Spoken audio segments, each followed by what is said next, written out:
ఏంది మేడం అసలుకు ఒకప్పుడు అసలు తెలుగు వాళ్ళంటే ఏంటికి తోడు తీసి పడేసారు. ఇంగ్లీష్ వాళ్ళు, మలయాళం వాళ్ళు, తమిళ వాళ్ళు. ఇప్పుడు సినిమా మీద సినిమా, సినిమా మీద సినిమా, ఇట్టు మీద ఇట్టు. అసలుకు సంతోషం పట్టుకోలేకపోతున్నాను నేనైతే. ఈ మొన్ననే రికార్డు బద్దలు కొట్టిందిగా, భారతదేశం కాదు ప్రపంచవ్యాప్తంగా రికార్డు బద్దలు కొట్టింది పుష్ప సినిమా. ఆ పుష్ప సినిమా రికార్డులను బద్దలు కొట్టే విధంగా మన పెద్ద సినిమా రామ్ చరణ్ గారు లుక్ ఉన్నది. కొంతమంది పిచ్చినా కొడుకులు ట్రోల్ చేస్తున్నారు బాగలేదని చెప్పేసి. అల్లు అర్జున్ ఫ్యాన్స్ కాదు వాళ్ళు, చాలా మంచోళ్ళు. అల్లు అర్జున్ కూడా మంచోళ్ళు. ఇప్పుడు నిన్న బర్త్డే అయితే కూడా రామ్ చరణ్కి హ్యాపీ బర్త్డే విషెస్ చెప్పలేదని చెప్పేసి కూడా ట్రోల్ చేస్తున్నారు. వాళ్ళిద్దరు మామ అల్లుళ్ళు. డైరెక్ట్ ఇంటికి పోతాడు చెప్తాడు, లేకపోతే ఫోన్ చేసి చెప్తాడు. ప్రతిదీ మీడియాకు చెప్పాలని చెప్పేసి పబ్లిక్కి చెప్పాలన్న రూల్ ఏమైనా ఉందా? లేదు కదా, లేదుగా మేడం. అనవసరంగా మనం ఫ్యాన్స్ తిట్టుకోవడం, ఫ్యాన్స్ కొట్టుకోవడం మంచిది కాదు. మనమే బదనం అయిపోతాం. వాళ్ళు బాగానే ఉంటారు. ఏమంటారు, పిల్లలు మంచోళ్ళు కానీ పెళ్ళికి వచ్చిన వాళ్ళు లంచోళ్ళు అన్నట్టుగా ఉంటుంది. మనం అనవసరంగా మనం టైం వేస్ట్ చేసుకోవద్దు. వాళ్ళు మంచిగానే ఉండరు.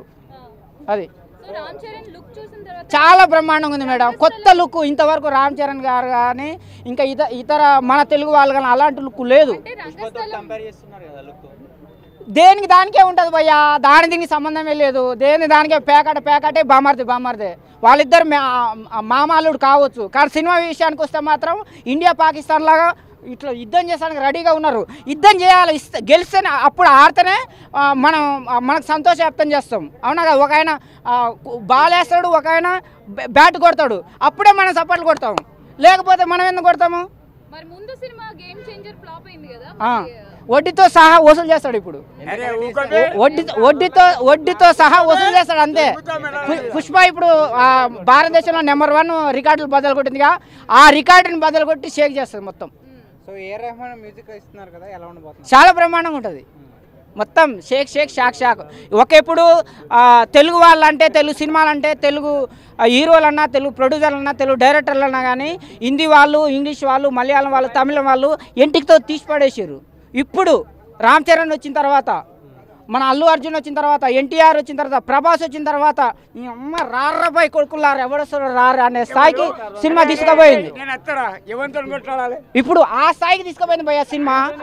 ఇప్పుడు ఎవడైనా కానీ ప్రొడ్యూసరు తెలుగు వాళ్ళతో సినిమా తీస్తేనే, తెలుగు హీరోలతో సినిమా తీస్తేనే మన డబ్బులు వస్తాయి. లేకపోతే గోవింద నమస్కారం నాయన వీళ్ళతో పెట్టుకోవద్దు అనే స్థాయికి మన తెలుగు సినిమా పోయిందంటే చాలా సంతోషంగా ఉంది భయ్య. I love you Tollywood. Ram Charan గారి బర్త్డే అయితే జరిగింది. దానికి అల్లు అర్జున్ గారు విషెస్ చెప్పలేదని సోషల్ మీడియా అంతా మాట్లాడుకుంటున్నారు. అంటే మెగా వర్సెస్ అల్లు అనేది నిజమే అంటారా? తప్పకుండా అండి. మెగా వర్సెస్ అల్లు అర్జున్ అనేది ఇప్పుడు కాదండి, అది గత 5-10 ఏళ్ళుగా జరుగుతూనే ఉంది. చిరంజీవి గారు ఏ రోజైతే పార్టీ పెట్టారో ఆ రోజు నుండే ఆ రెండు ఫ్యామిలీల విభేదాలు అనేది అయితే తారస్థాయిలో చేరినాయి. ఎందుకంటే అల్లు ఫ్యామిలీలో వాళ్ళు కొంతమందికి ఎమ్మెల్యే టికెట్లు అమ్ముకున్నారని, పవన్ కళ్యాణ్ గారిని ఎలాగైనా ఓడించాలని వాళ్ళ ఇంట్లో వాళ్ళే ప్రయత్నించారని చాలా వరకు రూమర్స్ వచ్చాయి. సో అది అప్పుడు ప్రజారాజ్యం పార్టీలో వాళ్ళు మరి టికెట్లు అమ్ముకున్నారా లేదా అనేది స్పష్టంగా ఎక్కడ అర్థమైందంటే, మనకు చిరంజీవి గారు మళ్ళీ వెళ్ళి కాంగ్రెస్ పార్టీని ఎంత అయితే తిట్టారో మళ్ళీ కాంగ్రెస్ పార్టీలోనే జాయిన్ కావడం జరిగింది. సో కొంతమంది వాళ్ళ ఫ్యామిలీ ఒత్తిళ్ల వల్లనే జరిగిందని గతంలో అనేక ఆరోపణలు వచ్చాయి. కొంతవరకు ఎందుకంటే వాళ్ళు రిలేషన్స్ కాబట్టి కొంతవరకు బయటికి చెప్పలేని పరిస్థితిలో ఉన్నారు. సో దాని తర్వాత కూడా వాళ్ళు అల్లు అర్జున్ గారిపై దాడి జరిగినప్పుడు కానీ, ఇంకా ఇప్పుడు రామ్ చరణ్ గారి సినిమా కొంచెం అటర్ ఫ్లాప్ అయినప్పుడు కానీ, ఈ సినిమా పరంగా కూడా కొంతవరకు దూరంగానే ఉంటూ వచ్చారు. ఒకరిద్దరు మినహా అందరూ కూడా దూరంగా ఉంటూనే వచ్చారు.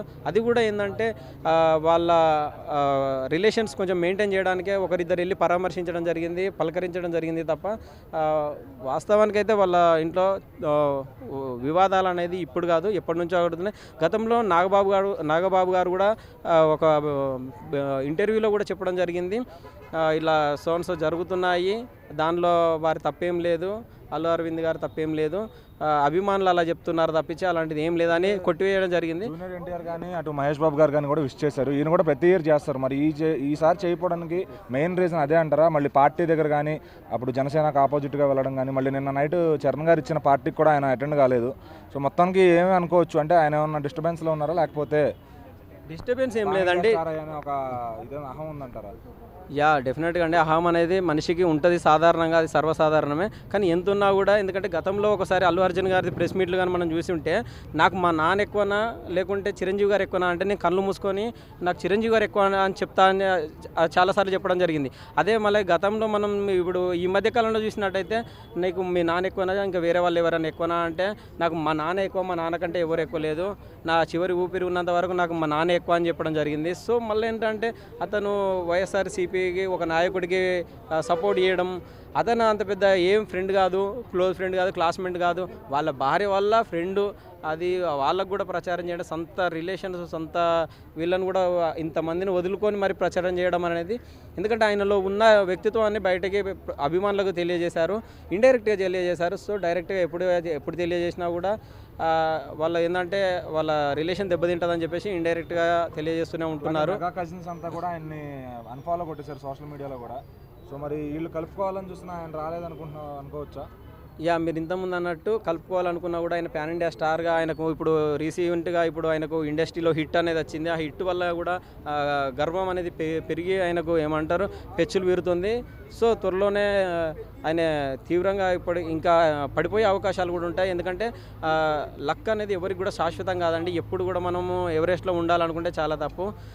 కొన్ని రోజులు కష్టాలు ఉంటాయి, కొన్ని రోజులు సుఖాలు ఉంటాయి. ఈరోజు సుఖాలు ఉన్నాయి కదా అని మన కష్టాలలో మనకు ఆపదలో ఉన్నవారిని, ఆపదలో వచ్చిన వారిని అందరినీ కూడా మర్చిపోతే అది వాళ్ళ మూర్ఖత్వం అవుతుంది తప్ప వేరేం కాదని తెలియజేస్తుంది. నిదర్శనం అనుకోవచ్చా?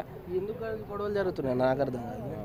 అందరు బాగానే ఉన్నారు, అల్లు అర్జున్ అన్న బాగానే ఉన్నాడు, సో చిరంజీవి గారు బాగానే ఉన్నారు, అలాగే రామ్ చరణ్ గారు గిట్ట బాగానే, అందరు కలిసి పని చేస్తారు. ఇష్యూ చెప్పకపోతే ఏమైనా అయిపోతుంది. ఇప్పుడు ఈ సంవత్సరం చెప్తారు ఆయన, అసలు ముందు చెప్పేది ఆయనే మెగా ఫ్యామిలీ వరకు వచ్చిన. మరి ఇటు మెగా కజిన్స్ కూడా ఆయన సోషల్ మీడియాలో దూరం పెట్టేశారు, అన్ఫాలో కొట్టేశారు.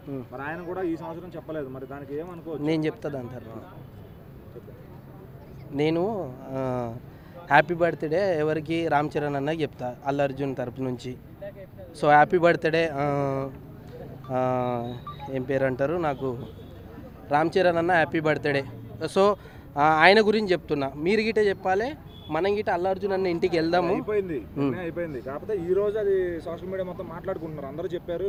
ఈవెన్ ఎన్టీఆర్ గారు కూడా మెగాకి ఆపోజిట్ ఆయన ఏదో బిజీలో ఉన్నాడేమో అన్న, చెప్పకూడదు, ఏదో బిజీలో ఉన్నాడు, అందు గురించి చెప్పలేదేమో. సరే నిన్న నైట్ అందరికి పార్టీ హోస్ట్ చేశారు ఆయన, చరణ్ గారు, మొత్తం సెలబ్రిటీలు అందరూ వచ్చారు. అవును, మరి ఆయన ఎందుకు రాలేదానికి? ఏమో ఆయన బిజీలో ఆయన ఉన్నాడేమో. పుష్ప3 అంటుండు కదా, సో సమాజానికి మంచి సినిమా కదా అది. సో ఎర్రచందనం ఎట్లా దొంగలు తయారు చేయాలి, సో ఆ బిజీలో ఉన్నాడు కాబట్టి చెప్పలేదేమో. సో అది అట్లా కాదు, ఎప్పటి నుంచోనే జరుగుతుంది, ఆయన కావాలని వీళ్ళకి దూరంగా ఉంటున్నాడు అని చెప్పి